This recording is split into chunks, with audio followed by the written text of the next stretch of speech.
जहां भी तुम जाओ। इज़राइल में एक अकाल पड़ गया। एलीमेलेक ना जहां भी तुम जाओ।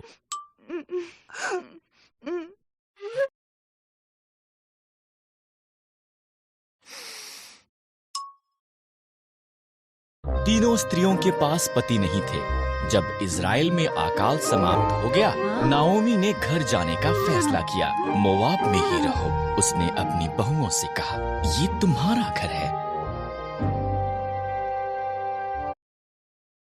ओरपा वहीं रही, पर रूथ ने कहा, जहां भी आप जाओ मैं जाऊंगी।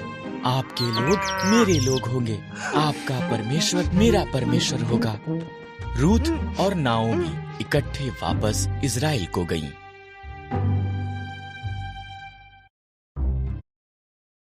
ये इज़राइल में फसल के कटने का समय था।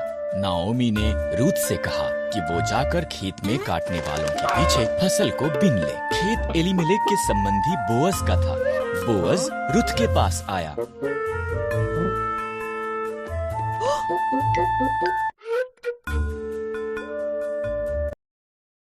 तुम नाओमी के साथ बहुत अच्छी रही हो, बोअज ने कहा। घर छोड़ना मुश्किल रहा होगा, परमेश्वर तुम्हें आशीष दे। उसने रूथ को भोजन दिया और अपने जवानों को उसकी देखरेख करने को कहा।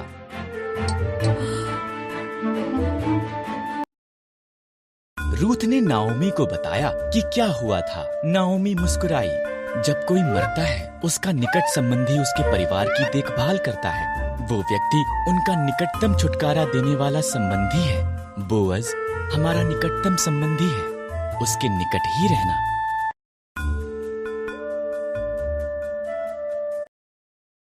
इसलिए रूथ बोअज के निकट रही। वो हर दिन उसे और ज्यादा पसंद करने लगा। बोअज ने एलीमेलेक की जमीन खरीदी और नाओमी और रूथ की देखभाल की।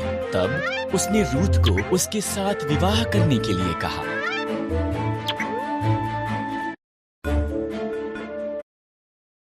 रूथ से एक पुत्र ओबेद पैदा हुआ। ओबेद का पुत्र यिशै था।